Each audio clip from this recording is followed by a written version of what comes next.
Hello friends, this is Komal Sharma here. Welcome to my YouTube channel Commerce by Komal.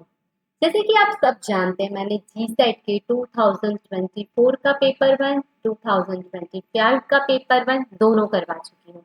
आज मैं GSAT का 2023 का जो नवंबर shift में पेपर 1 हुआ था वो मैं करवाने जाने वाली हूँ। मैंने जीसेट का पेपर 2 जो कॉमर्स है उसका भी तो 2024 और 25 दोनों के मैंने पेपर सॉल्यूशन प्रोवाइड कर दिए और जल्दी मैं 2023 का भी पेपर सॉल्यूशन लाने वाली हूँ।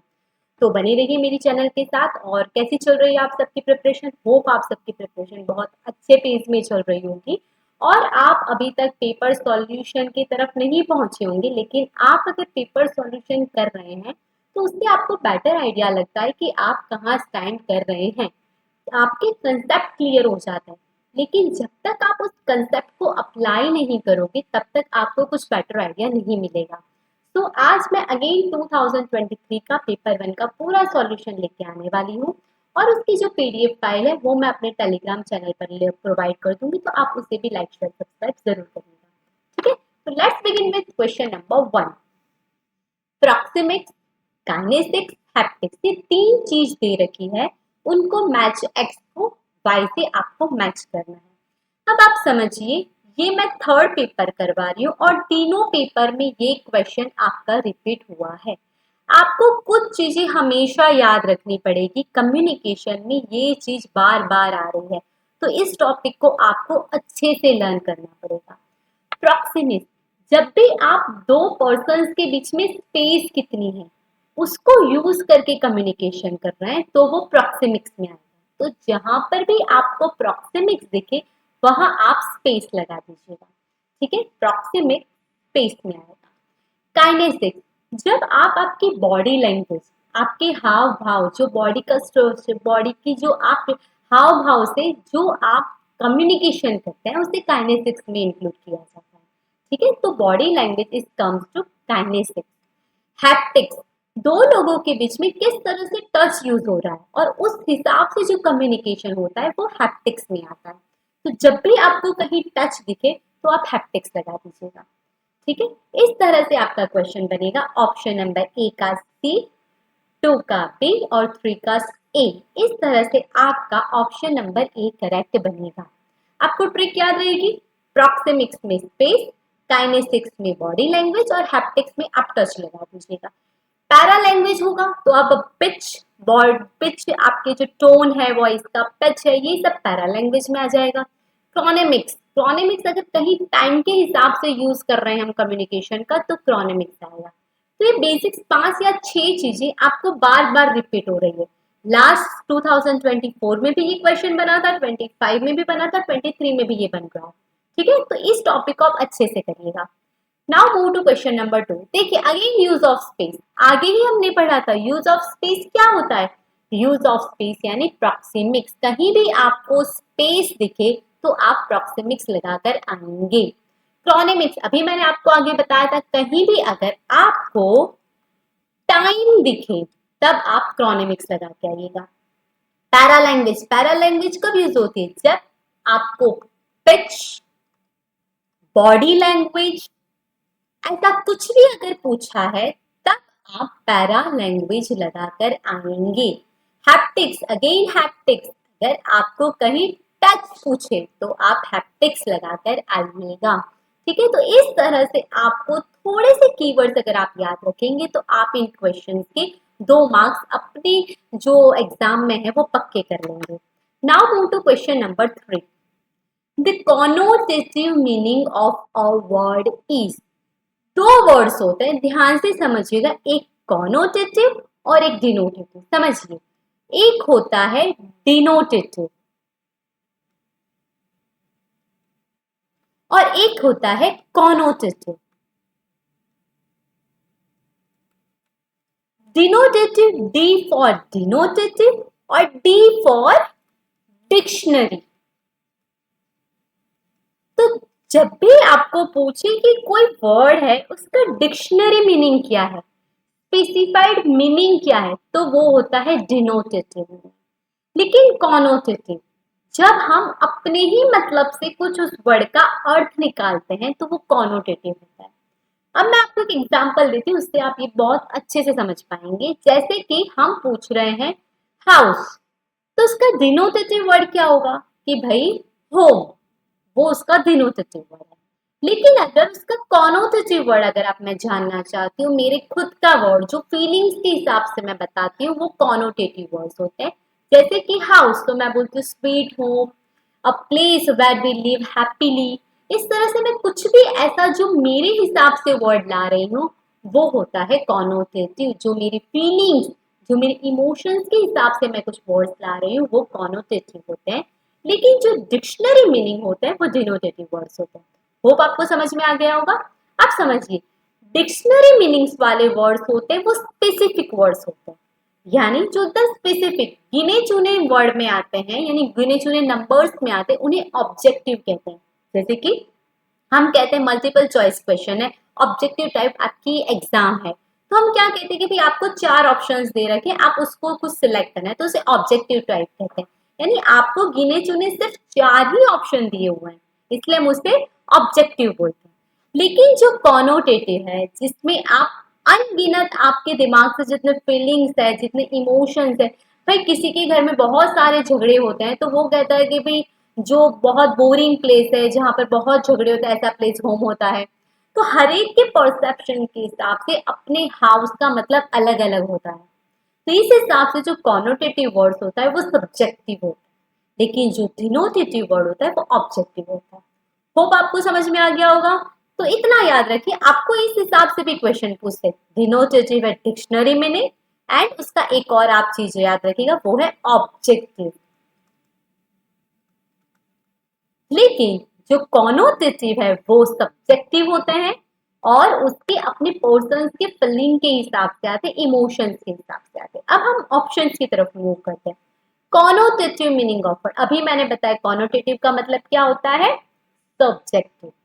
ऑपोजिटिव मीनिंग्स नहीं होता है कि भाई यहाँ कुछ और ही ऑपोजिट आप मतलब निकाल रहे, भाई हाउस का मतलब ही बता रहे हैं, कुछ ऑपोजिट मतलब नहीं बता रहे हैं।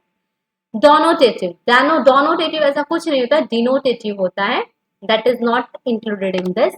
रियल मीनिंग, रियल मीनिंग भी ऐसा कुछ भी नहीं होता है, तो कॉनोटेटिव मीनिंग का वर्ड होता है सब्जेक्टिव मीनिंग। ठीक है, होप आपको इधर मैंने थोड़ी डेस्टिनेशन दे रखी है जिससे आप इस क्वेश्चन को ज्यादा अच्छे से समझ पाएंगे। Move to question number 4।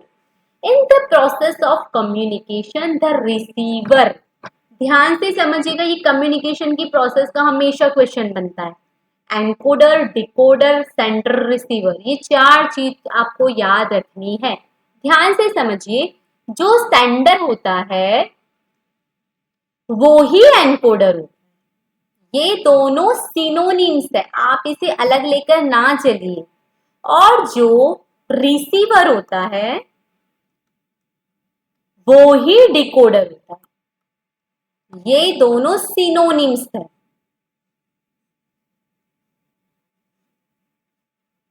दूसरी चीज है, सेंडर या एनकोडर क्या करता है, सेंड द मैसेज या एनकोड द मैसेज। रिसीवर और डिकोडर क्या करता है, रिसीव द मैसेज या डिकोड द मैसेज। हो गई समझ में आपको बात। अब आपसे ये क्वेश्चन आसानी से बन जाएगा। Move to this question. In the process of communication the receiver, भाई रिसीवर का क्या बताया था, या तो वो रिसीव्स द मैसेज करता है या तो डिकोड्स द मैसेज करता है। आप समझिए, एनकोड्स द मैसेज ये कौन करेगा, ये सेंडर करेगा। डिकोड्स द मैसेज, डिकोड कौन करेगा, रिसीवर करेगा। तो हियर जो हमारा क्वेश्चन बन रहा आंसर है वो option number B. Option number C क्या, इज चैनल, चैनल कौन होता है, जो मीडियम होता है वो। हैज नो रोल, ऐसा तो कुछ होता ही नहीं है। ठीक है, तो फोर्थ का आंसर बनेगा option number B. Now move to question number 5। Demophobia refers to, demo, आप किसी को डेमो, कौन किसको दोगे डेमो, आप मुझे डेमो दे रहे हो, किसी पर्सन को डेमो दे रहे हो, पीपल को ही तो डेमो दे रहे हो ना। तो पीपल के हिसाब से क्या आएगा, फोबिया तो आपको पता है, आपको किसी चीज का फोबिया हो रहा है यानी उस चीज का फियर है। तो फियर है, ये तो सारे ऑप्शंस में है, ए बी सी डी चारों में है। तो ऐसे क्वेश्चंस, कुछ ऐसे क्वेश्चंस आते हैं जो हमको उलझाने के लिए आते हैं, हमें ट्रिकी करने के लिए आते हैं।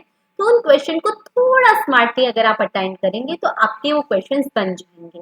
डेमोफोबिया, ध्यान से, आप डेमो किसको देते हो? लोगों को देते हो। लोग यानी क्राउड। आया समझ में क्या बोला मैंने? डेमो किसको देते हो? लोगों को देते हो। लोगो यानी क्राउड। तो डेमोफोबिया यानी फियर ऑफ क्राउड। आप क्राउड में अच्छे से बोल नहीं पा रहे हो तो डेमोफोबिया होता है। फियर ऑफ स्पीकिंग, इसको क्या बोलते हैं? उसको बोलते हैं glossophobia. Fear of failure, failure का जो फोबिया होता है अटिचिफोबिया बोलते हैं। और फियर ऑफ डेथ, जो डेथ का फोबिया होता है उसको थानाटोफोबिया बोलते हैं। इस तरह से ये फोबिया के कुछ फियर्स है, कुछ फोबिया के नाम है। कुछ ऐसे क्वेश्चंस बनते हैं जो आपको कंफ्यूज करेंगे, तो ये उनमें से ही एक क्वेश्चन है, तो ज्यादा आपको इनके लिए टेंशन लेने की जरूरत नहीं है। ऐसा एक आधा क्वेश्चन बनेगा ही बनेगा। पीपल डेवलपमेंट एंड एनवायरनमेंट पे हमेशा बनता है, और ये हायर एजुकेशन में भी क्वेश्चन ऐसा बनता है। तो ऐसे क्वेश्चंस बनेंगे तो उनको थोड़ा स्मार्टली अगर आप अटेंड करेंगे तो आपके वो आंसर्स बन जाएंगे। Now move to 6. Which of the following institutions responsible for qualitative, technical and management higher education in India? ध्यान से समझिए, जो टेक्निकल है, टेक्निकल के लिए कौन सा है? AICTE, all India council for technical education. AICTE ये आपका टेक्निकल एजुकेशन के लिए है। एनसीईआरटी का फुल फॉर्म जानेंगे, सॉरी, एनसीईआरटी का फुल फॉर्म जानेंगे।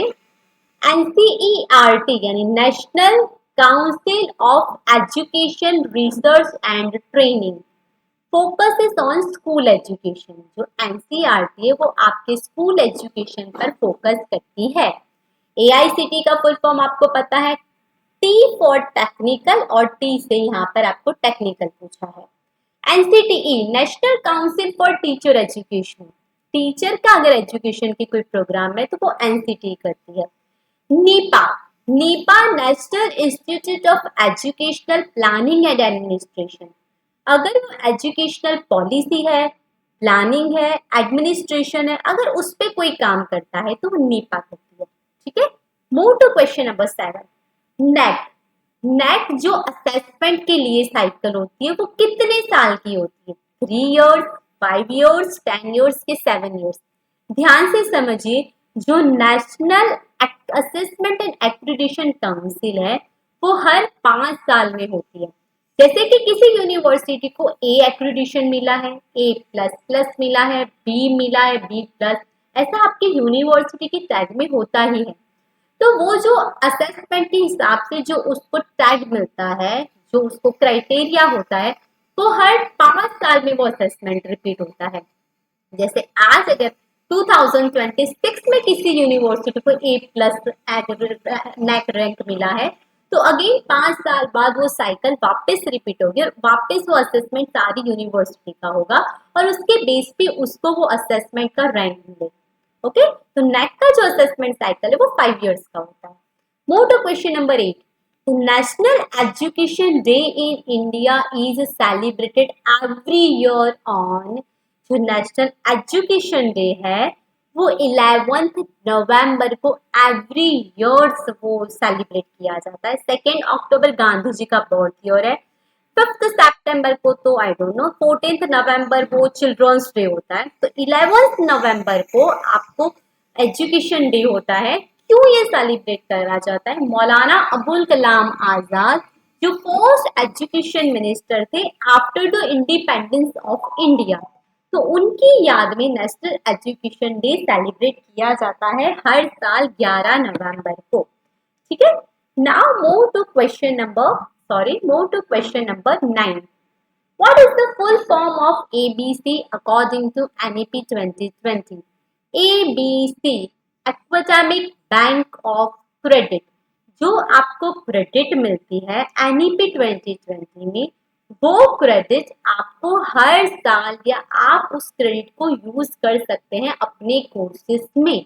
उसे कहते हैं academic bank of credit, ABC। उसका full form academic bank of credit होता है। ना कि बैंक ऑफ सर्टिफिकेशन भी नहीं होता, एनुअल बुक ऑफ क्रेडिट्स भी नहीं होता और एकेडमिक बेसिक सर्टिफिकेशन ऐसा कुछ भी नहीं होता है। तो इसका फुल फॉर्म है एकेडमिक बैंक ऑफ क्रेडिट। ये डिजिटल स्टोर हाउस है आपकी क्रेडिट का, जो आपकी आप अपने कोर्सेज में इंस्टीट्यूशंस में उसे यूज कर सकते हैं। ठीक है, now move to question number 10। According to an IRF overall ranking 2023, which institution ranked 1 in India. ये भी क्वेश्चन लास्ट 3 साल से बन रहा है कि कौन सी रैंक 1 पे है। तो हर बार की जैसे IIT Madras, it is on the rank 1 institution as per the national institutional ranking framework. जो रैंकिंग देते हैं उसमें IIT मद्रास टॉप पर है। ठीक है, 2024, 25 और 23 तीनों में सेम क्वेश्चन बना और उसका आंसर भी सेम ही है। ठीक है, now move to question number 11। Which of the following diagrams correctly represents the relationship among tennis fans, cricket players and students? तीन चीज है, टेनिस फैंस है, क्रिकेट प्लेयर्स और स्टूडेंट्स है। अब तीनों को आपको इस तरह से कोई डायग्राम में रिप्रेजेंट करना है। ये वेन डायग्राम होते हैं। समझिए, तीनों चीजों को समझिए। सपोज ये हम डी वाला ऑप्शन लेते हैं। अगर इसको इसको टेनिस प्लेयर्स बोल देंगे, इसको क्रिकेट प्लेयर्स बोल देंगे और इसको स्टूडेंट्स बोल देंगे, तो क्या ये बन सकता है पॉसिबिलिटी? देखिए, टेनिस प्लेयर और cricket players, tennis player cricket players के अंदर है और स्टूडेंट्स वो बाहर है। भाई, स्टूडेंट्स ऐसे भी होते हैं जो क्रिकेट प्लेयर्स भी होते हैं, टेनिस फैंस भी हो सकते हैं। कुछ क्रिकेट प्लेयर्स ऐसे भी है कि जो स्टूडेंट भी और टेनिस फैंस भी है। कुछ टेनिस फैंस ऐसे भी है कि जो क्रिकेट प्लेयर्स भी है और स्टूडेंट्स भी है, और कुछ तीनों भी है। ऐसा डायग्राम कौन सा है? तो देखिए, ये ए। समझिए कैसे। ये अगर मैं बोलती हूँ ये टेनिस फैंस है, ये क्रिकेट प्लेयर्स है और ये स्टूडेंट्स है, तो कुछ दोनों हो सकते हैं, टेनिस और स्टूडेंट दोनों। कुछ क्रिकेट प्लेयर्स और स्टूडेंट दोनों हो सकते हैं। कुछ टेनिस फैंस और क्रिकेट दोनों हो सकते हैं और कुछ ये तीनों भी हो सकते हैं। तो इस तरह से जो ऑप्शन नंबर ए है ये करेक्ट रिप्रेजेंट करता है इन तीनों चीजों को। तो रिलेशनशिप आपको ऐसे फाइंड इट आउट करनी है कि वो तीनों चीज आपके उस डायग्राम में सुटेबल हो सके। ठीक है, तो option number A correct answer बन रहा है। Now move to option number 12। Umpire is related to match. Match में अंपायर होता है in the same way as जज is related to. But match में अंपायर होता है तो जज कहाँ होता है? भाई, नेचुरल चीज है, बेसिक सा क्वेश्चन है। जज कहाँ होता है? जज कोर्ट में होता है। ठीक है, तो ये ऑप्शन नंबर ए आपका करेक्ट आंसर बन रहा है। इधर मैं आपको एक और चीज क्लियर कर दूंगी कि हर एक जो जीसेट की आंसर की है उसमें कुछ चीज ऐसी दे रखी है जो आप चैलेंज कर सकते हैं, लेकिन कुछ लोगों ने चैलेंज नहीं करा तो गलत का गलत आंसर ही सही बना दिया है। तो ये वाला क्वेश्चन भी ऐसा है जिसमें लॉ शूट को उन्होंने सही बताया है, लेकिन मेरे हिसाब से इसका कहीं भी तुक नहीं लग रहा है। जो कोर्ट है वही सही आंसर है। तो ये ऑप्शन नंबर ए करेक्ट बन रहा है। तो आप ऐसी चीजों का ध्यान रखिएगा। हर एक पेपर में कहीं ना कहीं जीसेट ने मिस्टेक कर रखी है आंसर की में, तो आप उसे टेक्निकली समझिएगा। उनकी किताबों में आप देखिए कि कहाँ सही बन रहा है। तो ये कोड ही सही बन रहा है मेरे हिसाब से, लेकिन जो जीसेट के आंसर की में ऑप्शन नंबर डी दे रखा है ये भी मैं आपको बता देती हूँ। Now move to question number 13। In question below is given a statement followed by assumptions numbered 1 and 2. दो assumption दे रखे हैं, कौन सा implicit assumption is implicit है या नहीं वो बताना है। If you want to give any advertisement, give it in newspaper X. A tends to B.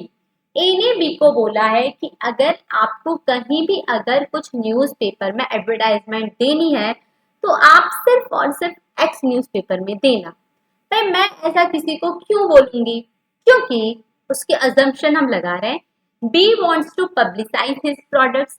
B अपनी प्रोडक्ट पब्लिसाइज करवाना चाहता है। Newspaper X has a wide circulation. अब ध्यान से समझिए, ऑप्शन इसके हैं कि क्या ऑप्शन 1 इज इम्प्लिसिट या assumption 1 is implicit, assumption 2 is implicit, इधर 1 और 2 बोथ इज इम्प्लिसिट या नाइदर 1 नॉट 2 इज इम्प्लिसिट।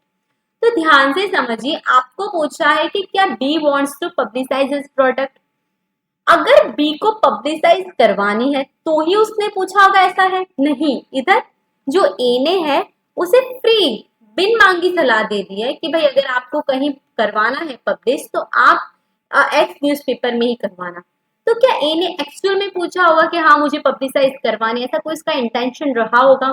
तो सिर्फ इस एक सेंटेंस से हम ये कहीं जज नहीं कर सकते कि बी अपनी कोई प्रोडक्ट पब्लिसाइज करवाने वाला है। तो इसका कोई तुक नहीं बनता है, कोई उसका सपोर्ट एविडेंस नहीं है कि हाँ बी अपनी प्रोडक्ट पब्लिसाइज करवाने वाला है। Newspaper X has a wide circulation. भाई अगर उसने ये बोला है कि आप एक्स पे ही करवाना, तो इसका ये मतलब निकलता है, चांसेस बहुत ज्यादा हाई है कि जो एक्स न्यूज़पेपर है उसकी वाइड सर्कुलेशन है, उसकी मार्क उसकी प्रोडक्ट की डिमांड बहुत ज्यादा है, वहां पर अगर आप पब्लिसाइज करवा रहे हो प्रोडक्ट तो आपकी जो मार्केटिंग है उसके चांसेस ज्यादा है। तो ये बात सही बनती है। लेकिन जो फर्स्ट जो अजम्पशन है वो सही नहीं बन रहा है, कहीं भी उसका लॉजिकल रीजनिंग नहीं बन रहा है। तो हम इधर ऑप्शन नंबर बी को करेक्ट देंगे क्योंकि only assumption 2 is implicit. Hope आपको समझ में आएगा।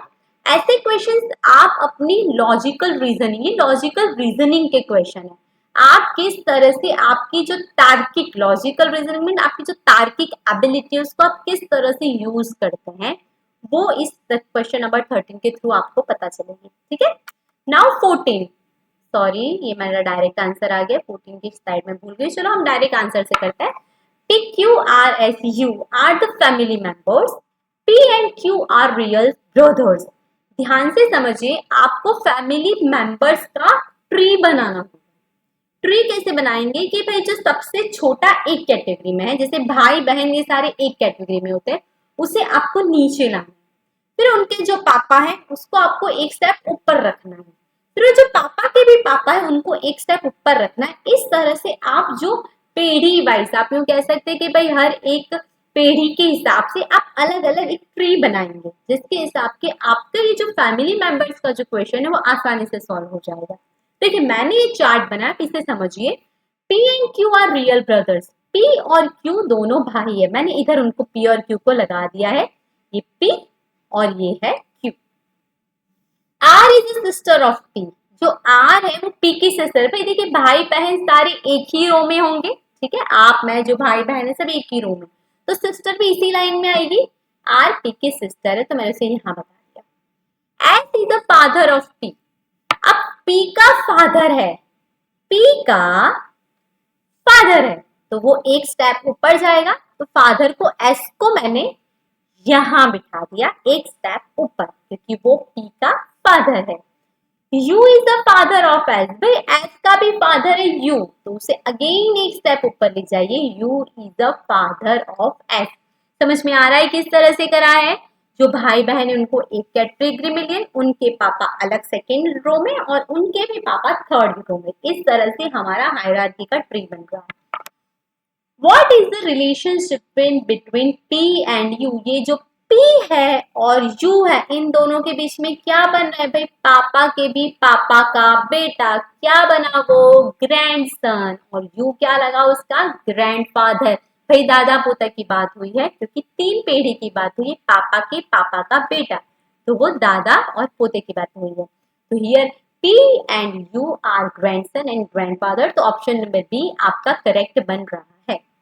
Move to question number 15। देखिए इस तरह से जो सीक्वेंस आती है, जो सीरीज आती है, इसके क्वेश्चन हर साल आते हैं, तो इनको बहुत आसानी से और आरामदायक से सॉल्व करेगा, जो बहुत आसान होते हैं। बट इसमें क्या होता है, सारे क्वेश्चन एक के जो ऑप्शंस होते हैं वो एक जैसे होते हैं। एक चीज भी अगर आपने माइंड से आगे पीछे कर ली तो आपका वो आंसर गलत बन जाएगा।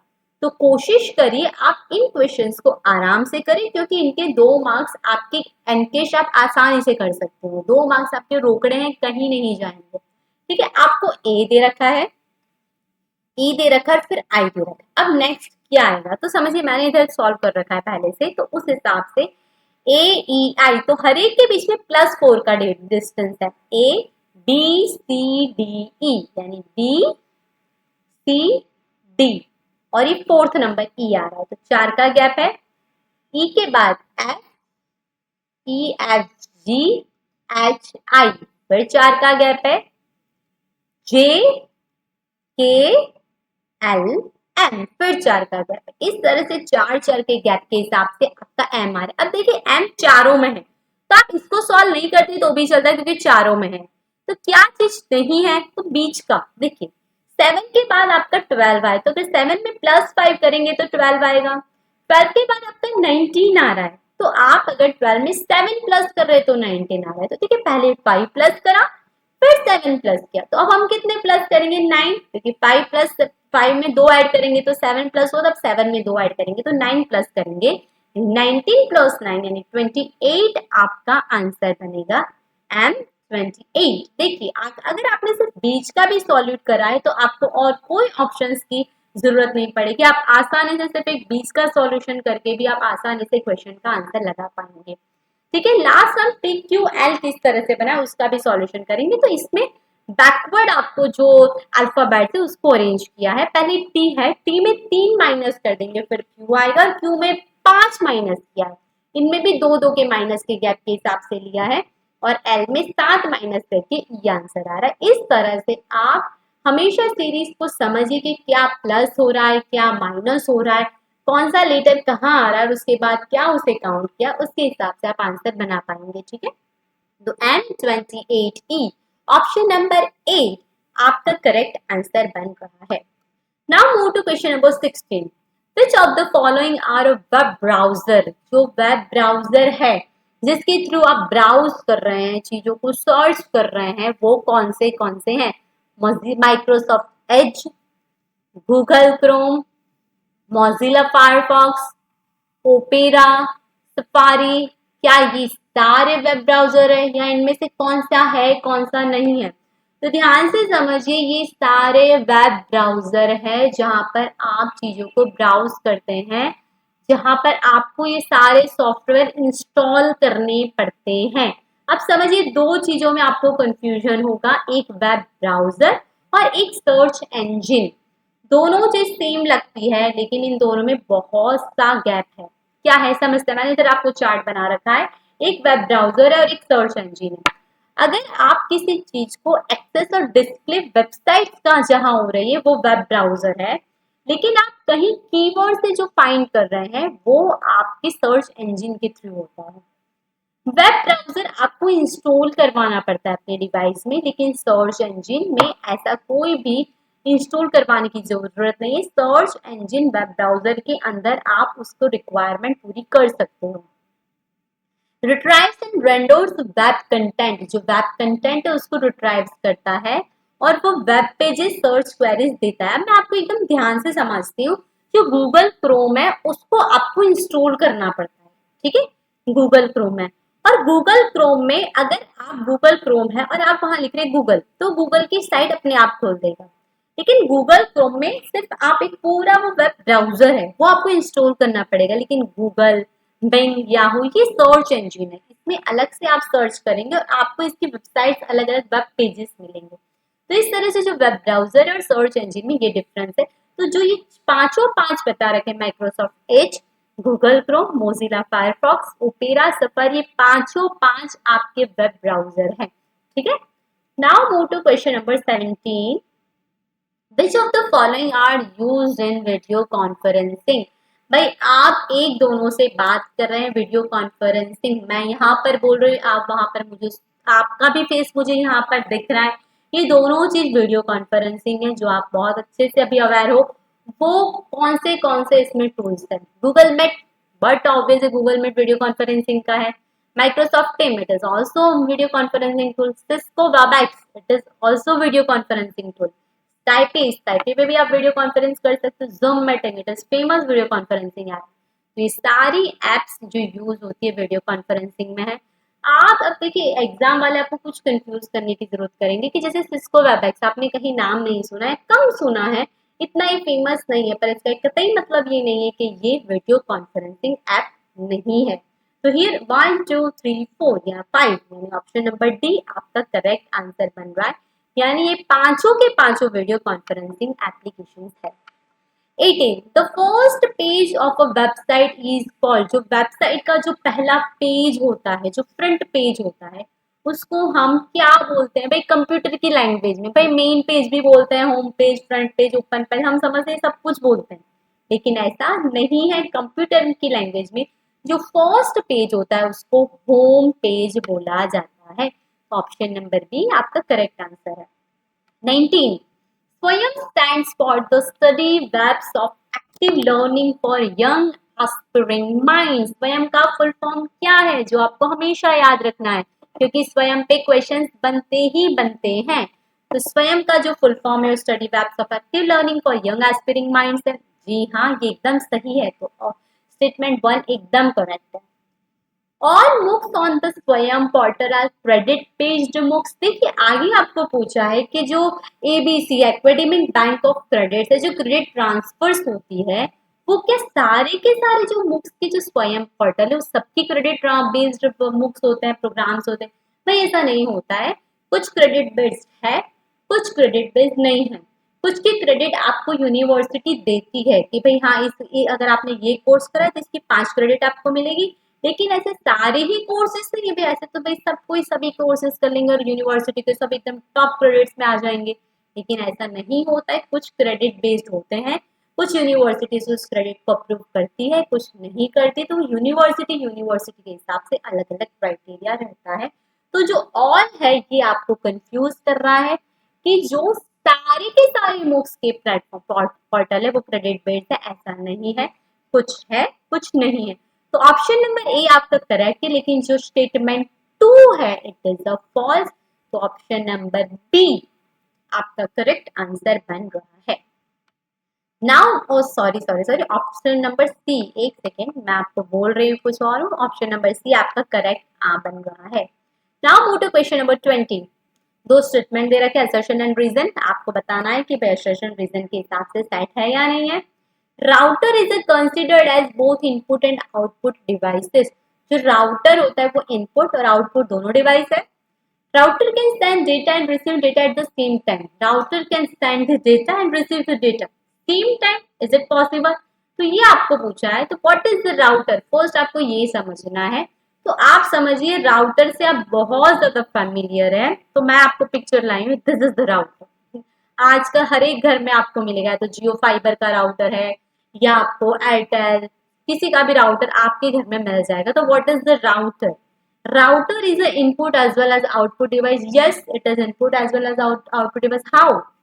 अगर आपने राउटर से रिमोट कंट्रोल से अगर आपने मैंने ऐसे की दबाया, इनपुट मिला उसको, और उसी दौरान उसने मॉनिटर में यानी हमारे जो कंप्यूटर वो जो हमारे टीवी स्क्रीन में उसे दिखा दिया वो प्रोग्राम को, it is output device. Input और आउटपुट दोनों सेम टाइम पे हो रहा है। यस, और सेम टाइम पे भी अगर हो रहा है। अभी मैंने अभी क्लिक करा, अब वही बटन चालू किया और हमारी टीवी ऑन हो गई। राउटर इनपुट और आउटपुट डिवाइस सेम और सेम टाइम पर भी वो हो रहा है। तो yes, both A and R correct. R is the correct explanation of A. ठीक है। Now move to question number 21। Teaching at higher education should avoid the approach of. भाई मैं टीचिंग कर रही हूँ, अब मेरे हायर एजुकेशन लेवल पे है, तो मुझे क्या अवॉइड करना चाहिए?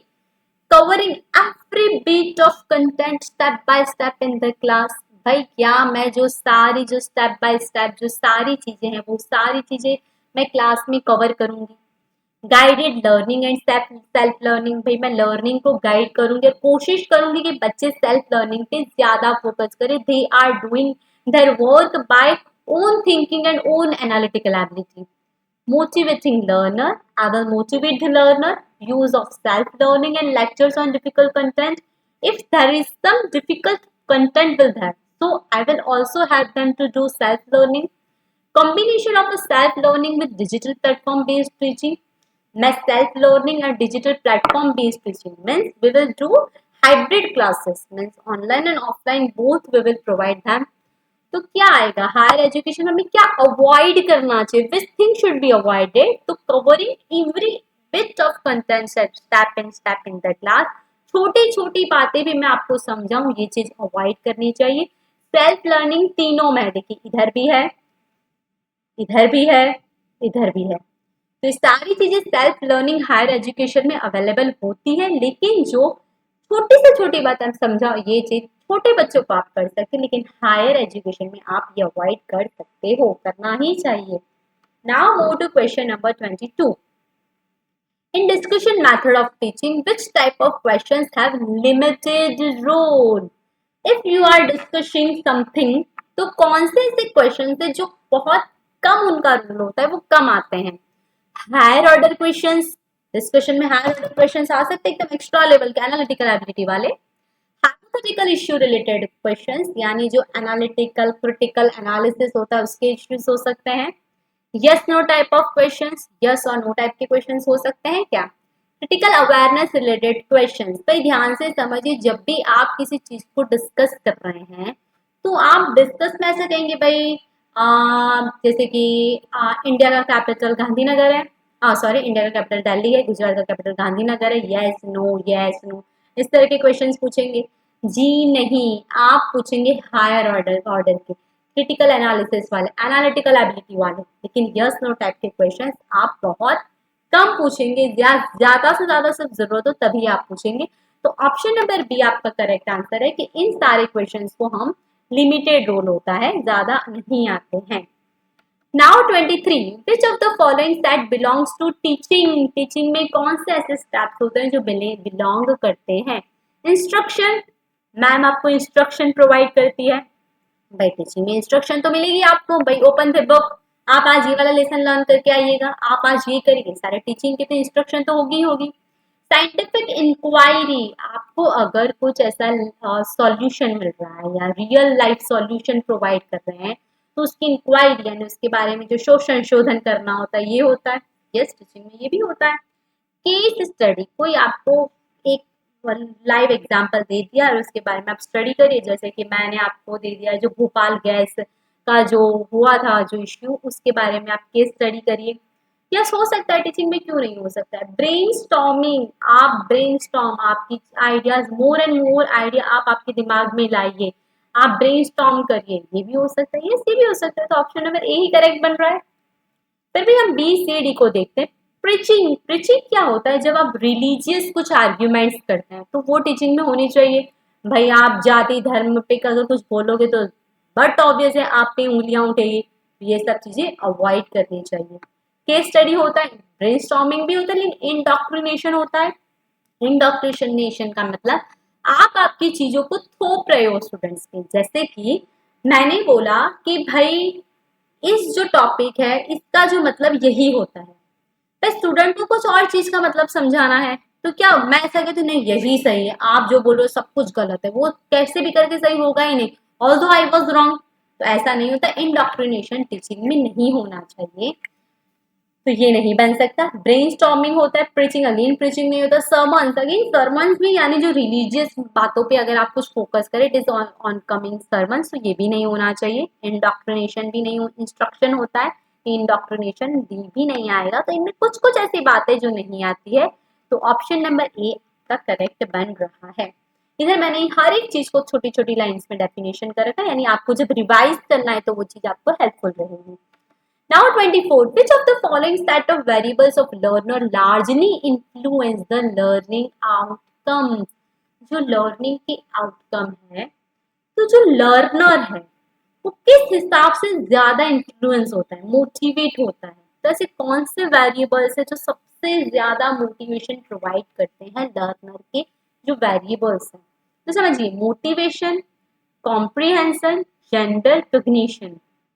मोटिवेशन प्रोवाइड हो रहा है आपको, क्या उससे इन्फ्लुएंस होता है? Comprehension, gender. देखिए जेंडर बहुत बड़ा इश्यू है, जेंडर हमेशा इग्नोर करना चाहिए कि भाई लड़का है तो उसको इतना मोटिवेशन मिलना चाहिए, लड़की है तो ये नहीं मिलना चाहिए. Gender avoid, should avoid. Study habit, religion, देखिए रिलीजन अगेन आया, religion it should be avoided. Religion, socio economic, ये सब चीज अवॉइड करनी चाहिए, रिलीजन नहीं आना चाहिए. कग्निशन, यस, आपकी जो कग्निशन एबिलिटी है. स्टडी हैबिट, कंप्रीहेंशन, आपको जो अर्थ उसका निकाल रहे हो वो एबिलिटी. मोटिवेशन, यस, ये सारी चीजें लर्नर के वेरिएबल्स होते हैं. लेकिन ये जो religion, gender, socio economic status, ये सारे लर्नर के वेरिएबल्स नहीं, ये सोशल वेरिएबल्स है जो हमें अवॉइड करने चाहिए. Now move to question number 25. Characteristics of teaching as profession does not ensure. जो टीचिंग का प्रोफेशन है उसमें कौन सा कैरेक्टरिस्टिक्स एज प्रोफेशन नहीं है? Having a code of conduct, भाई आपके कुछ कोड ऑफ कंडक्ट होने चाहिए, आपके कुछ रूल्स होने चाहिए, आपने कुछ लॉ के हिसाब से आपका टीचिंग प्रोफेशन पसंद करा है, तो भाई हर एक जो टीचिंग प्रोफेशन है उसका कुछ ना कुछ लॉ ऑफ कंडक्ट होता है। जैसे कि मैं इस तरह से ही पढ़ाना प्रेफर करती हूँ, मैं गवर्नमेंट यूनिवर्सिटी में ही पढ़ा रही हूँ, या मैं इसी स्टाइल से पढ़ाऊंगी, ये सब कुछ कोड ऑफ कंडक्ट होता है। फ्रीडम टू वर्क इंडिपेंडेंटली, हाँ मुझे इंडिपेंडेंटली फ्रीडम है कि भाई आज मैं चाहती हूँ मुझे चैप्टर 2 पसंद है तो मैं उसे करूंगी, मुझे आज नहीं पसंद है चैप्टर 1 नहीं पढ़ाना है तो मैं नहीं करूंगी। फ्रीडम टू वर्क इंडिपेंडेंटली होता है। Good earning and family life, कि टीचिंग में ये जरूरी है कि गुड अर्निंग और फैमिली लाइफ हो ही हो। जैसे कि अगर मुझे टीचिंग करवाना मुझे पसंद है और अभी मैं आप लोगों को यूट्यूब पे पढ़ा रही हूँ, तो क्या मुझे कुछ अर्निंग हो रही है? जी नहीं। ठीक है, तो ऐसा जरूरी नहीं कि हर बार टीचिंग में आपको पैसे मिल ही रहे हो, तो ये गुड अर्निंग के लिए टीचिंग एज अ प्रोफेशन ये इंश्योर नहीं करता है। Freedom of research and student counselling, भाई मैं रिसर्च कर सकती हूँ, स्टूडेंट की काउंसलिंग करवा सकती हूँ, ये सब चीजें अवेलेबल होती है। लेकिन जो गुड अर्निंग है ये जरूरी नहीं है कि अवेलेबल ही हो, तो ये चीज एज द प्रोफेशन एंश्योर नहीं होती है, डज नॉट। ठीक है, तो ऑप्शन नंबर सी आपका यहाँ सही बनेगा कि कौन सा एंश्योर नहीं, तो ऑप्शन नंबर सी। नाउ 26 भाई again SDG sustainable development goal, भाई ये तीसरी साल वापस से क्वेश्चन आ रहा है। तो एसडीजी जो 17 है, आप रोज 5 एसडीजीज भी करेंगे तो आपको एसडीजीज आराम से लर्न हो जाएंगे, इतने मुश्किल नहीं है एसडीजीज, तो आपको उसको लर्न करना है। इसमें आपको पूछा है विच ऑफ द फॉलोइंग एसडीजीज, कौन से एसडीजीज है? देखिए क्लीन वाटर सैनिटेशन एसडीजी है, डिफॉरेस्टेशन एसडीजी नहीं है, क्लाइमेट एक्शन एसडीजी है, क्वालिटी एजुकेशन एसडीजी है, affordable and clean energy it is also SDG, लेकिन जो डिफॉरेस्टेशन है ये एसडीजी नहीं है। तो ऑप्शन नंबर जो 2 है उसको हटा दीजिए, तो 2 नहीं आएगा, यानी 1 3 4 5, यानी ऑप्शन नंबर ए आपका करेक्ट आंसर बन रहा है। ठीक है, ये आपके एसडीजीज मैंने वापस आपको 17 प्रोवाइड कर दिए, प्लीज लर्न इट थॉरोली। इसके बारे में हर बार क्वेश्चन बन रहा है, कभी बनता है कितने एसडीजीज है, कभी बनता है कि भाई मैच करिए कौन सा एसडीजी कौन सा है, कभी बताइए ये एसडीजी है या नहीं है।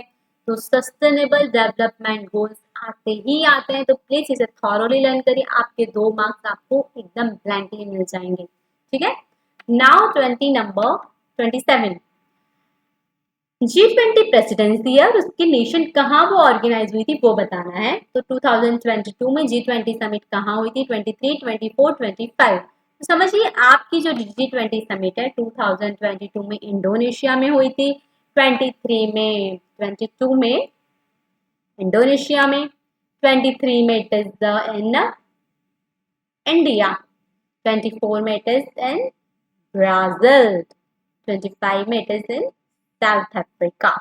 तो इस तरह जो G20 समिट है, यानी जो 19 सॉवरेन कंट्रीज है, EU और अफ्रीकन यूनियन, ये जो financial stability, climate change mitigation, sustainable development, इन सब इश्यूज के लिए जो समिट आयोजित होती है, जो समिट ऑर्गेनाइज होती है, वो कहाँ कहाँ कौन से नेशन में हुई थी उसके बारे में आपको क्वेश्चन पूछा गया है।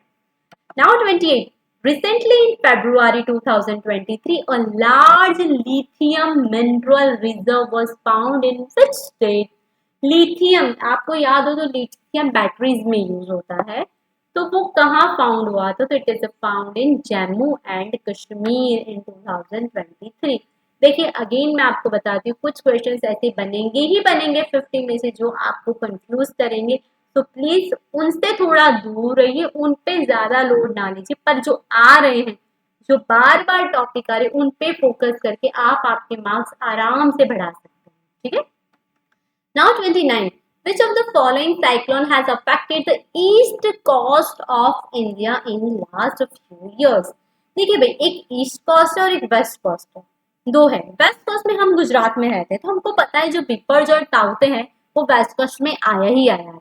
तो जो 1 और 3 है वो वेस्ट कोस्ट में, जो बचे जो 2 वो ईस्ट कोस्ट के होंगे। कौन से? Cyclone Fani and cyclone Amphan, ये दोनों वेस्ट कोस्ट के हैं। तो option number C 2 and 4 correct answer बनेगा, क्योंकि जो बिपरजॉय और ताउते ये दोनों ईस्ट कोस्ट के हैं, ना कि वेस्ट कोस्ट के, ठीक है। Now move to question number 13।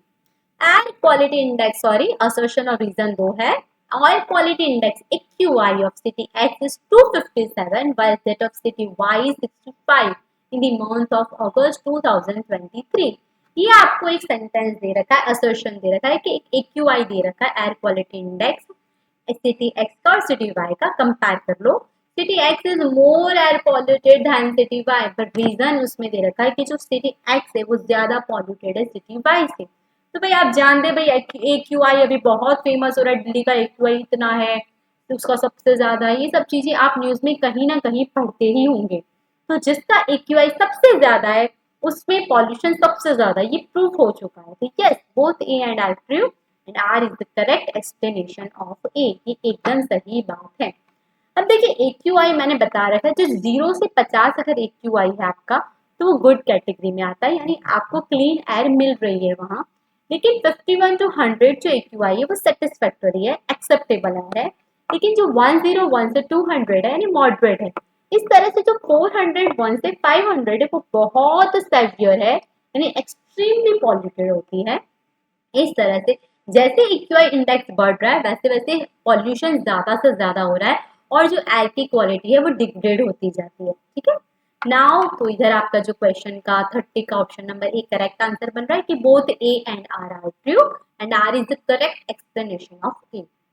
Now 31, scientific method of research involves the process of, जो प्रोसेस है रिसर्च का उसकी साइंटिफिक मेथड है, यानी आप जो उसका लाइफ जो रियल लाइफ जो एग्जांपल है उसको प्रूव कर रहे हो, तो ऐसा आप कब कर रहे हो? Induction, deduction, endo deductive method या कंटेम्पलेशन मेथड। ध्यान से समझिए, इंडक्शन कब होता है? जब आप कुछ स्टेटमेंट के बेस पे, कुछ आप ट्रुथ के बेस पे आप एक प्रॉपर थियरी बना रहे हो, उसको बोलते हैं इंडक्शन। यानी आप पर्टिकुलर कुछ चीज से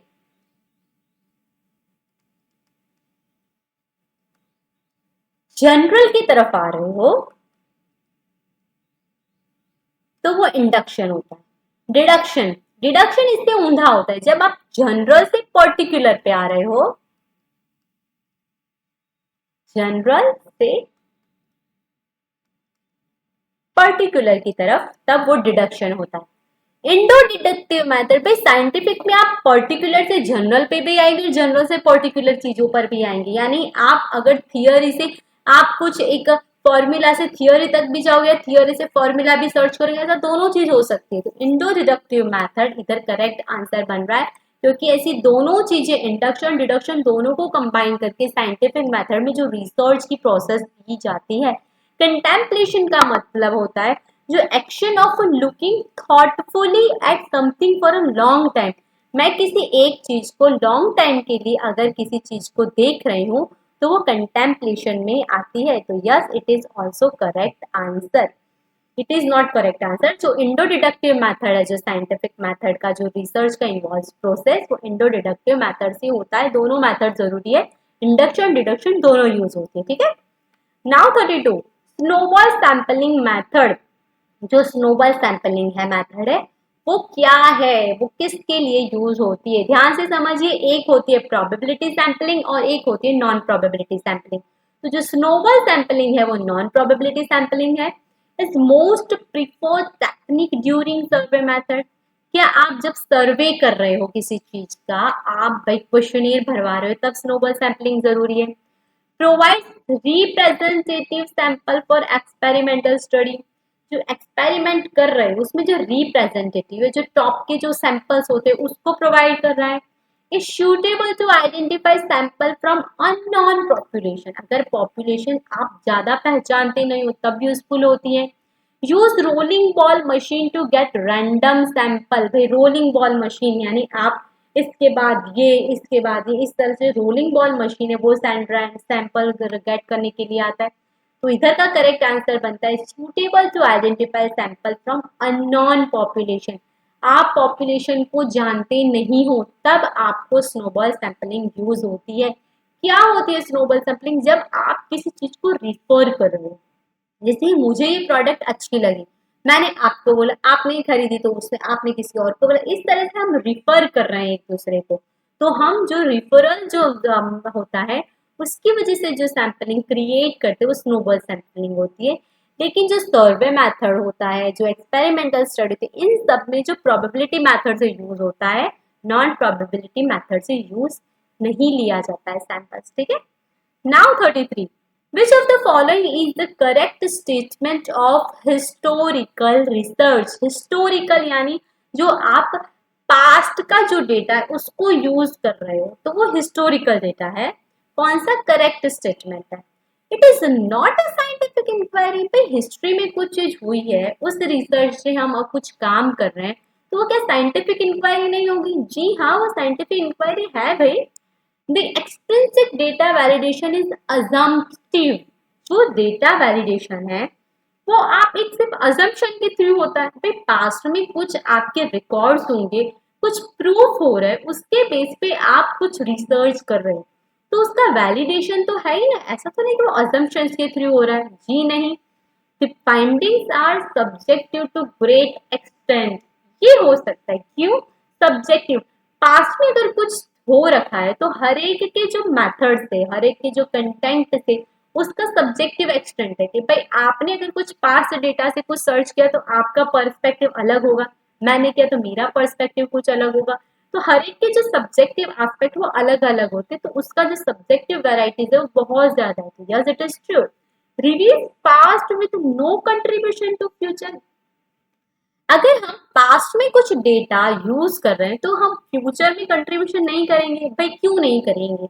मैंने पास्ट के डेटा से कुछ कर रही हूँ रिसर्च, अगर मुझे फ्यूचर में कुछ कंट्रीब्यूशन करा इसीलिए तो मैं वो रिसर्च कर रही हूँ, वरना मुझे वो रिसर्च का मतलब ही क्या बन रहा है? ठीक है, तो ये चीज बहुत गलत है। तो सही चीज क्या है? The findings are subjective to great extent, यानी ऑप्शन नंबर सी आपका करेक्ट आंसर बन रहा है। Now 34, which of the following is a discrete variable? समझिए, एक डिस्क्रीट वेरिएबल होता है और एक होता है कंटिन्यूअस वेरिएबल। जब आपका whole number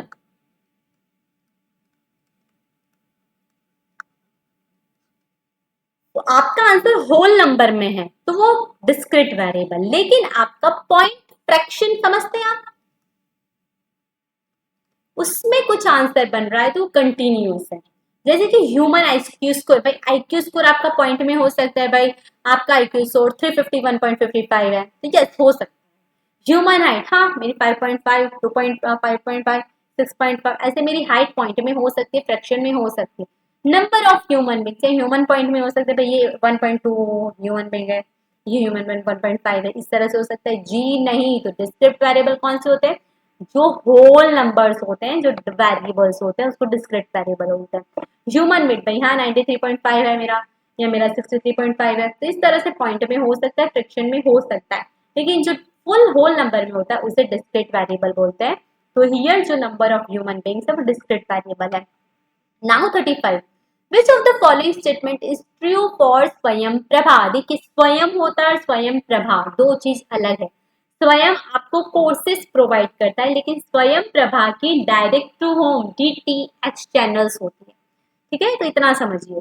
they are MOOCs and certified for credit consideration by university. ये कौन है? अभी मैंने बोला ये है स्वयं के courses. They are educational programmes under direct to home, yes D2H DTH channels provide करती है, yes. One has to pay to subscribe the programme. भाई स्वयं की जो DTH चैनल्स है वो फ्री ऑफ कॉस्ट है, कुछ आपको पे नहीं करना पड़ता। They are focus to the course content from first standard to 12th standard. भाई सिर्फ 1 से 12 लोगों के बीच की ही चैनल्स प्रोवाइड करती है, फर्स्ट स्टैंडर्ड से 12th स्टैंडर्ड तक? जी नहीं, a vast number of channels, बहुत सारी चैनल्स, भाई बूढ़े बच्चे बड़ों सबको काम आती है, ऐसी चैनल स्वयं प्रभा पर अवेलेबल है, तो ये भी गलत है। तो ऑप्शन नंबर बी आपका करेक्ट आंसर बनेगा। It is a direct to home DTH channels होती है, एजुकेशनल प्रोग्राम्स होते हैं। 36, Ravi travel 4 kilometre straight towards south. ध्यान से समझिए, आपको जब इस तरह से तो आपको डायग्राम बनाना है,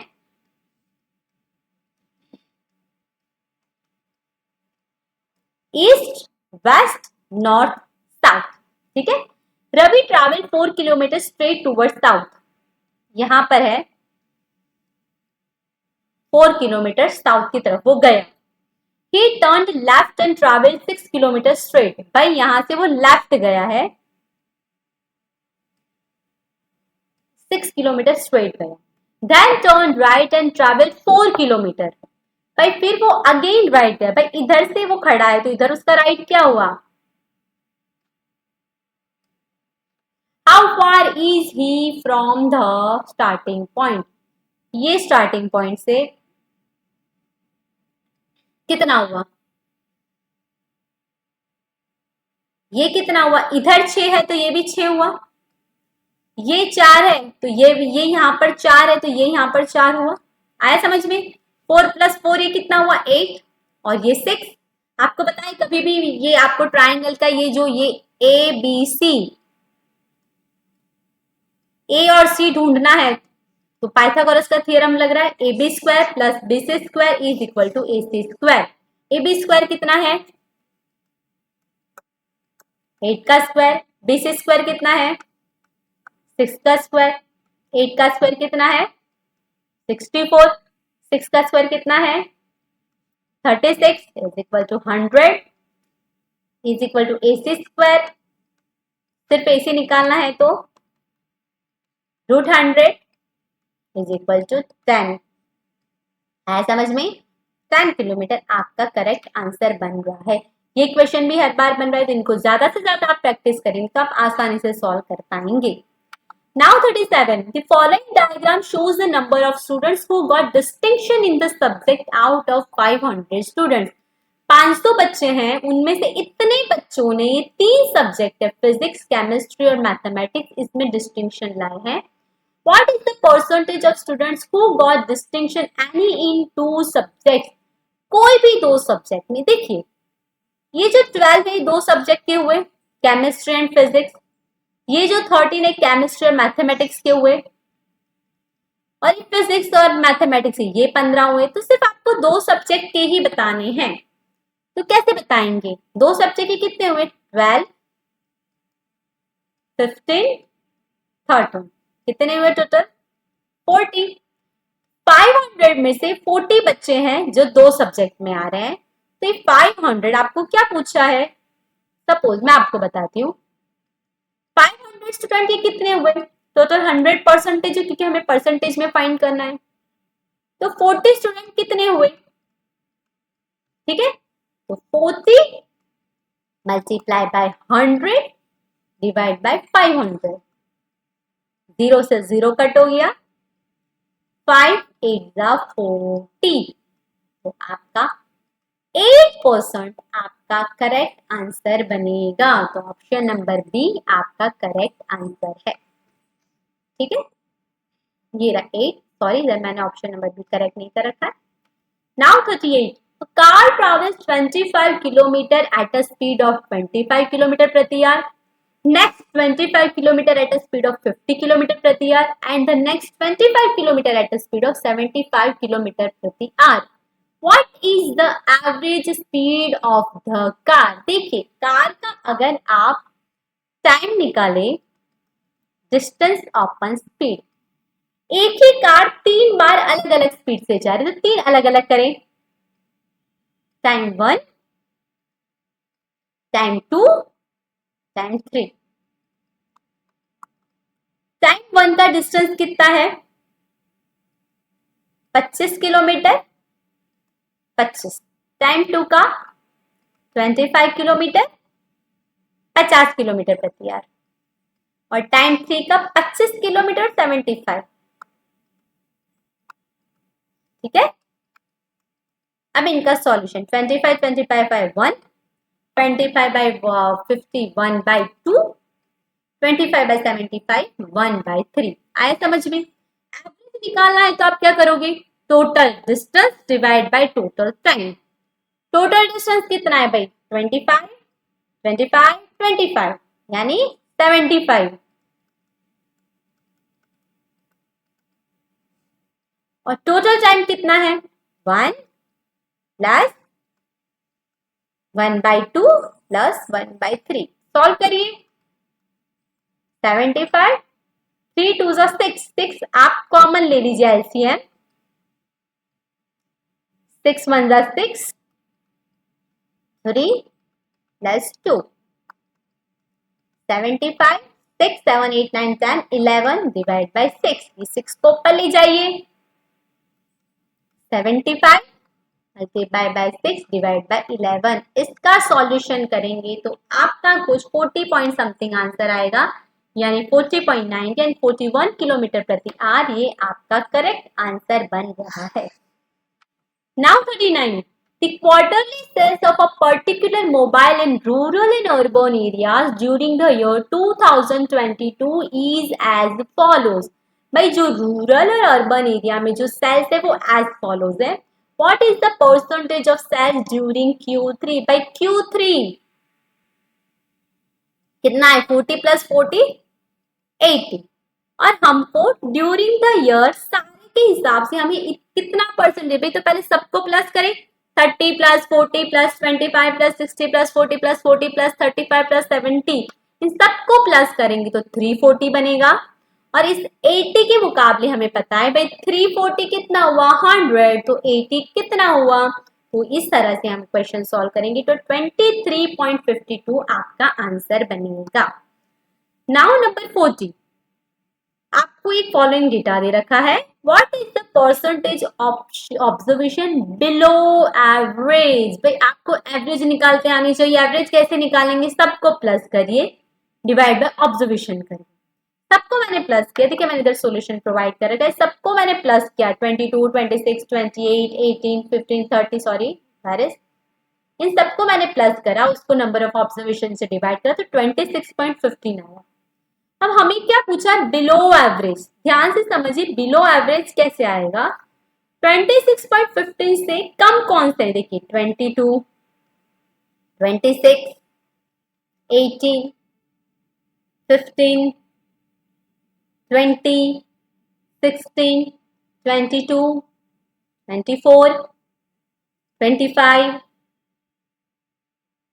26, 25, 20, 22, 1 2 3 4 5 6 7 8 9 10 11 12, ये जो 13 ऑप्शन है, ये आपके जो 13 जो ऑब्जर्वेशन है वो आपके बिलो एवरेज है। तो 20 पे 100, तो 13 पे कितने? तो 65% आपका सही आंसर बनेगा। लेकिन ऑप्शन में कहीं भी 65% नहीं दिया है, इसीलिए आपका ये जो क्वेश्चन है वो जी सेट ने ड्रॉप कर दिया था। ठीक है, तो ये आपका 65% करेक्ट आंसर बनेगा। ओके, नाउ आपको एक पैराग्राफ दिया है 41 से 45 के लिए, उस पैराग्राफ के बेस पे आपको आंसर्स देने हैं। मैं अभी पैराग्राफ आराम से पढ़ती हूँ, आपको ऐसा ही करना है। ये पैराग्राफ बहुत आसान होते हैं जी सेट के। एनटी के जो नेट के पैराग्राफ तो थोड़े टफ होते हैं, उसमें थोड़े एनालिटिकल एबिलिटी के हिसाब से पूछा जाता है, लेकिन जी सेट के पैराग्राफ ऑन द पॉइंट, आपको सिर्फ पैराग्राफ में से सिर्फ लाइन्स ढूंढनी है और उस पे से आपके क्वेश्चंस के आंसर बन जाएंगे। तो ये 10 मार्क्स आपको कहीं भी नहीं छोड़ने हैं, क्योंकि ये 10 मार्क्स आपको हमेशा एज ए फ्री में मिल जाते हैं। आप अगर थोड़ी सी भी रेगुलर जो आप इनकी प्रैक्टिस करोगे आरसी की, तो आप आराम से कर पाओगे। तो ठीक है, ये जो पैराग्राफ है वो आप रीडिंग कॉम्प्रीहेंशन, सबसे पहले आराम से क्वेश्चंस पढ़िए, पूरा पैराग्राफ पढ़िए, फिर आप आराम से क्वेश्चन पढ़िए, तो आपको ऑप्शन के हिसाब से आपको आंसर बन जाएंगे। ठीक है, ध्यान से पढ़िए। You have studied that the elemental oxygen is found in the atmosphere in the form of diatomic molecule. However, in the upper part of the atmosphere, oxygen is present in its triatomic form called ozone. Ozone forms a layer at a height of 15 to 60 km in the stratosphere. The ozone levels are low over or near the equator and high near the poles. Ozone is a highly reactive form of a molecular oxygen and is poisonous for us, but we are protected from its harmful effects as it is unstable near the surface of the earth. Further, ozone protects the biosphere from the harmful ultraviolet radiations It filters out the radiations becoming to the earth and maintains the temperature of the earth. Over the last few years, it has been observed that ozone layer is thinning out because the its excess use of chlorofluorocarbons by human beings. Once considered as a miracle compound, CFCs were being used as propellants in aerosols and as coolants for refrigerator and air conditioners. But now they are considered harmful compounds as they are stable, do not degrade by any biological process, and harm the protective ozone 3 layer by reacting with O3 molecules. The ozone level is question number 41. The ozone level is low at कहाँ लो होता है भाई? Equator पे, poles पे, both equator and poles, neither equator and poles. देखिए अभी आपको जो क्वेश्चन बनेगा, देखिए ये रहा. दी ओजोन लेवल्स यहां पर बन रहा है, देखिए ध्यान से समझिए. Sorry, the ozone levels are low over near the equator. ठीक है, तो नियर द इक्वेटर कहां बन रहा है? इक्वेटर के पास. तो option number A correct answer बन रहा है. Question number 42. Ozone means a triatomic form of oxygen, diatomic molecular, elementary oxygen के कार्बन डाइऑक्साइड. कार्बन डाइऑक्साइड की कहीं भी बात नहीं आई, तो डी तो नहीं आएगा, ये तो फाइनल है. एलिमेंट्री ऑक्सीजन थे, डायटोमिक भी कहीं ना कहीं था, ट्रायटोमिक भी कहीं था. तो ओजोन मीन्स, चलिए क्वेश्चन की तरफ मूव करते और पैराग्राफ की तरफ. तो oxygen is present in triatomic form called ozone. भाई जो ट्रायटोमिक फॉर्म है उसे ओजोन कहा है. तो हियर ट्रायटोमिक फॉर्म ऑफ ऑक्सीजन उसे ओजोन कहते हैं, यानी 42 का option number A. 43. Ozone is a molecular oxygen which is neutral, inactive, non-poisonous के highly reactive. ओजोन मॉलिक्यूलर है, वो क्या है? देखिए पैराग्राफ पर जाइए. Ozone is highly reactive. देखिए हाईली रिएक्टिव. इस हिसाब से जो ऑप्शन नंबर आपका डी है, हाईली रिएक्टिव, वो 43 का करेक्ट आंसर बनेगा. 44. Ozone protects biosphere from. कहां से प्रोटेक्ट करता है? Cloud and acid rains, ultraviolet radiations, pollution की साइक्लोन. तो ओजोन प्रोटेक्ट्स बायोस्फीयर फ्रॉम. चलिए move to paragraph.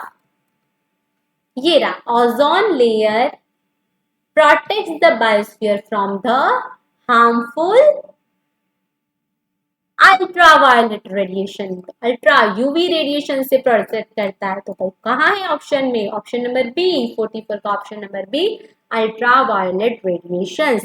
The reason for thinning of ozone level क्या है? Excess use of O2, release of CO2, excessive use of chlorofluorocarbon, excessive release of carbon monoxide. चलो भाई move to paragraph. ढूंढिए कहाँ है ये line. देखिए मैंने ढूंढ रखी already. Ozone layer is thinning out because of the excessive use of chlorofluorocarbon. तो 45 का क्या सही बनेगा? Option number C, excessive use of chlorofluorocarbon. ठीक है, चलिए मूव करते हैं. यहाँ 5 क्वेश्चन आपके बन गए. ठीक है, 5 क्वेश्चन पूरे के पूरे पैराग्राफ पे है. आपको कहीं भी इधर उधर घूमने की जरूरत नहीं है, कहीं भी दिमाग लगाने की जरूरत नहीं. क्वेश्चन देखिए, पैराग्राफ में जाइए, वो line same to same underline करिए और आपका आंसर बन जाएगा. Now 46. A mixture contains sugar solution and colored water in the ratio of 4:3. क्या है शुगर का और कलर्ड का? 4:3. If 10 liters of colored water is added to the mixture, क्या ऐड कर रहे हैं भाई? Coloured water. भाई कलर्ड वाटर का रेशियो क्या है? 3. उसमें कितना ऐड कर रहे हैं? 10 लीटर. The ratio becomes 4:5. अब रेशियो क्या बन रहा है? 4:5. What is the initial quantity of sugar? ये शुगर की जो इनिशियल क्वांटिटी है वो क्या है? समझिए, 3 से पहले 4:3 था, फिर 4:5 बना, 3 से 5 बना, यानी आपको 2 रेशियो का इंक्रीज हुआ है. कितने रेशियो का इंक्रीज हुआ है? दो रेशियो का इंक्रीज हुआ। कब इंक्रीज हुआ है? जब आपने 10 लीटर कलर्ड वाटर ऐड किया। 3 माइनस 5 2 लीटर। तो अगर एक रेशियो इंक्रीज कब होगा? जब आप 5 लीटर ऐड करेंगे तब। समझ में आ रहा है? एक रेशियो का मतलब क्या हुआ? 5 लीटर। समझ में आया? दो रेशियो का मतलब 10 लीटर है, तो एक रेशियो का मतलब हुआ 5 लीटर। ठीक है, अब हमको कितना ढूंढना है? 4 रेशियो। आसान हो गया आपके लिए। 5 multiply by 4 is equal to 20 litres. आया समझ में? 4:3 है, बाद में बना 10 लीटर ऐड करने के बाद 4:5। देखिए समझिए, जो शुगर है उसका रेशियो वो का वो ये 4 4 दोनों जगह 4 ही, लेकिन जो कलर्ड वाटर है वो 3 से 5 रेशियो में हो गया, यानी दो रेशियो उसके बढ़ गए। कब बढ़े? 10 लीटर ऐड करें।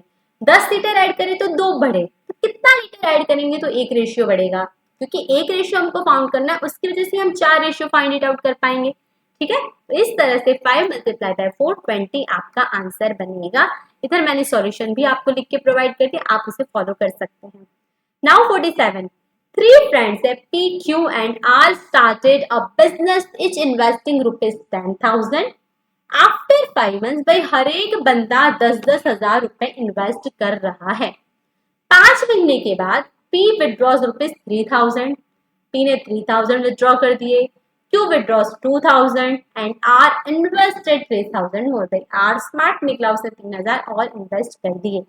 At the end of the year, a total profit of rupees 34,600 was recorded. What is the share of PQ and R respectively? भाई PQR का शेयर कब फाइंड इट आउट करेंगे? भाई उन्होंने कितना इन्वेस्ट करा है 12 मंथ में, उसके बेस पे हम उनका रेशियो फाइंड इट आउट करेंगे, और वो रेशियो के हिसाब से जो ये प्रॉफिट हुआ है 34,600 का, ये हम डिवाइड करेंगे। तो रेशियो कैसे फाइंड इट आउट करेंगे? देखिए पहले समझिए। हाँ, P है, Q है, R, तीनों ने 10-10 हजार रुपए इन्वेस्ट करे।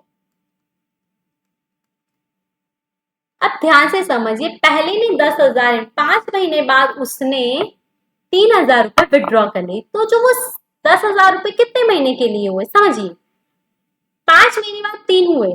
ठीक है, तो बाकी के 7 5 12 7 महीने के लिए तो उसने 10,000 करे थे, और बाकी के उसने 3,000 उठा लिया, यानी बाकी रहे आपके 7,000, वो 5 महीने के लिए हुए।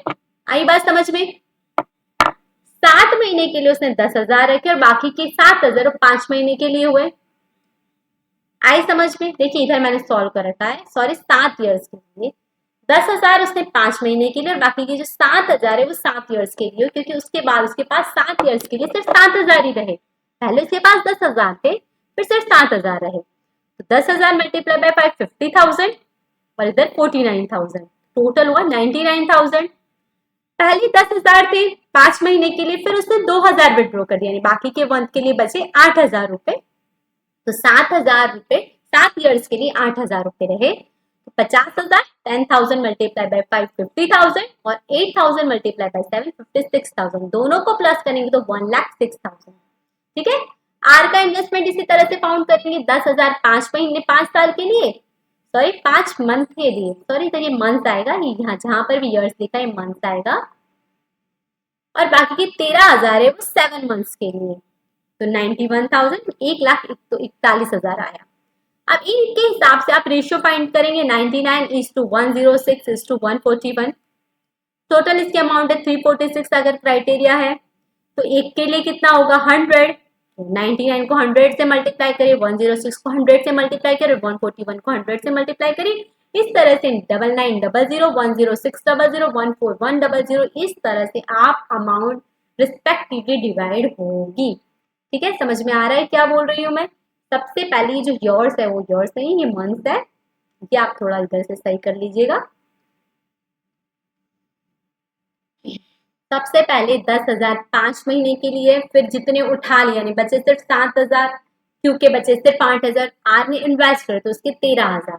इन सबको प्लस करेंगे, फिर आप इन सबको प्लस करके रेशियो फाइंड इट आउट करेंगे, और उस रेशियो के हिसाब से आप 34,600 को डिवाइड करेंगे। समझ में आ गया? Now move to 48। 5 ships J, K, L, M, N are to be unloaded on 5 consecutive days. भाई consecutive का मतलब भाई एक के बाद दूसरा, days उसके आगे पीछे नहीं होने चाहिए. Beginning from Monday to Friday. Each ship takes exactly 1 day to unload. हर एक शिप को एक दिन लगता है पूरा अनलोड होने के लिए. K must be unloaded on the day preceding the day on which M and N are unloaded. M unload हो रही है, उसके जस्ट प्रेसिडिंग K अनलोड हो रही है. L can not be unloaded on Tuesday. L Tuesday पे unload नहीं हो रहा, ये फाइनल है. M is the second ship to be unloaded after J is unloaded. M is the second ship to be unloaded after J is unloaded.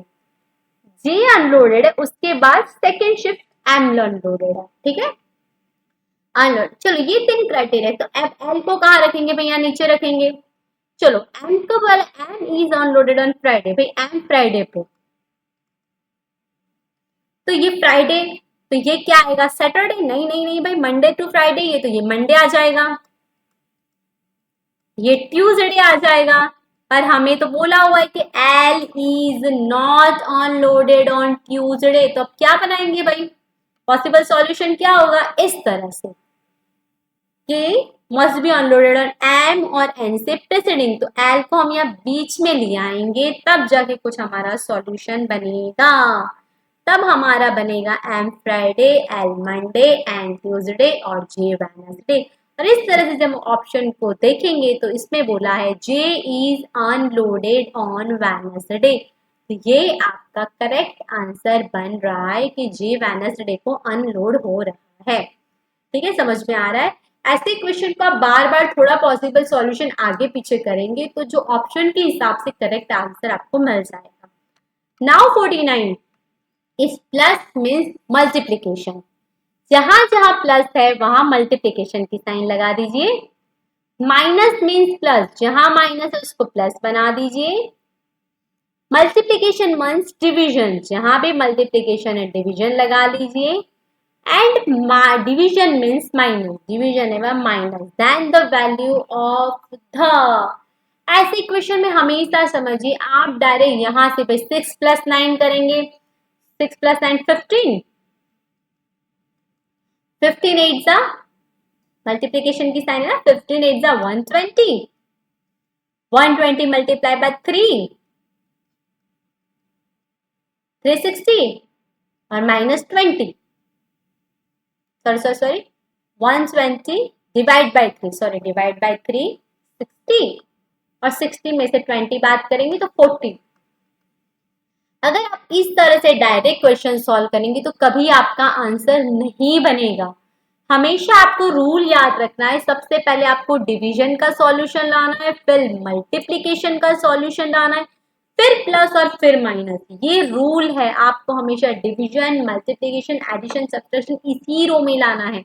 अब इधर मैंने कर दिया. देखिए हम सबसे पहले ए डिवीजन कर रहे हैं, तो ए डिवाइड बाय 3 तो आपका पॉइंट में आंसर आएगा. तो हम सबसे पहले मल्टीप्लिकेशन करेंगे.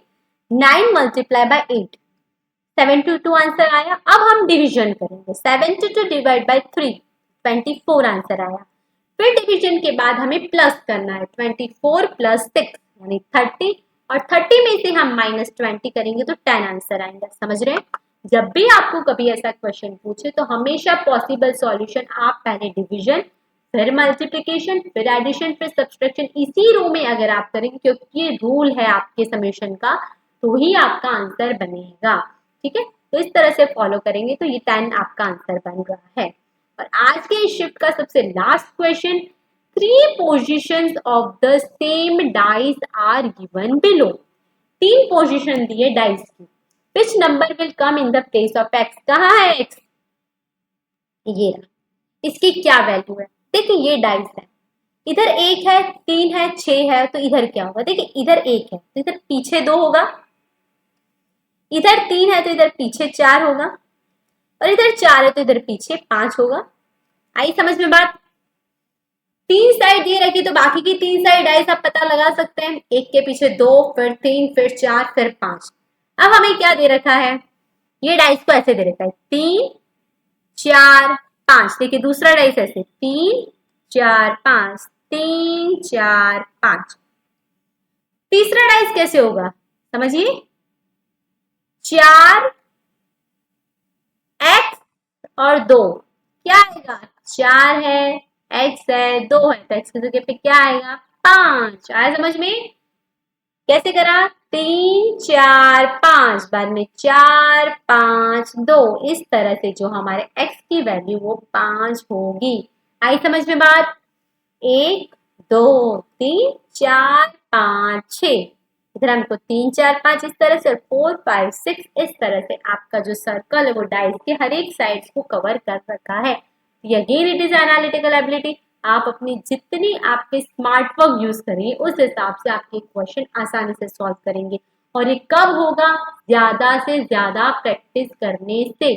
जितने ज्यादा आपके हाथ से न्यूमेरिकल्स निकलेंगे उतने आपको आपके न्यूमेरिकल सही करने का कॉन्फिडेंस बनेगा। समझ लीजिए, आप यूं समझेंगे कि भाई आज मैंने एक डीआई सॉल्व कर दिया मुझे पूरा आ गया, लेकिन कल कोई ऐसा डीआई आएगा जो आपको हार्ड लगेगा। तो ज्यादा से ज्यादा मैथ्स के क्वेश्चन सॉल्व करिए तो आप ज्यादा से ज्यादा उन क्वेश्चन को सही कर पाएंगे। कम से कम आपको 10 क्वेश्चन आ रहे हैं मैथ्स के, तो आपको 5 क्वेश्चन आपको पैराग्राफ के आ रहे हैं, ठीक है, 10 + 5 15। आपको एक क्वेश्चन स्वयं से पूछ रहे हैं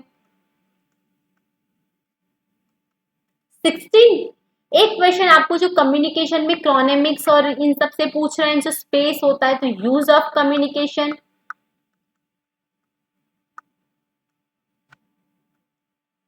एक क्वेश्चन आपको एसडीजी से पूछ रहे हैं, समझ में आ रहा है।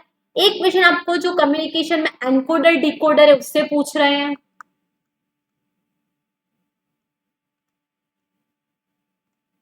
एक 2 3 4, 15 + 4 19 क्वेश्चन आपके हर बार चीजें रिपीट हो रही है, हर बार चीजें बार बार पूछी जा रही है।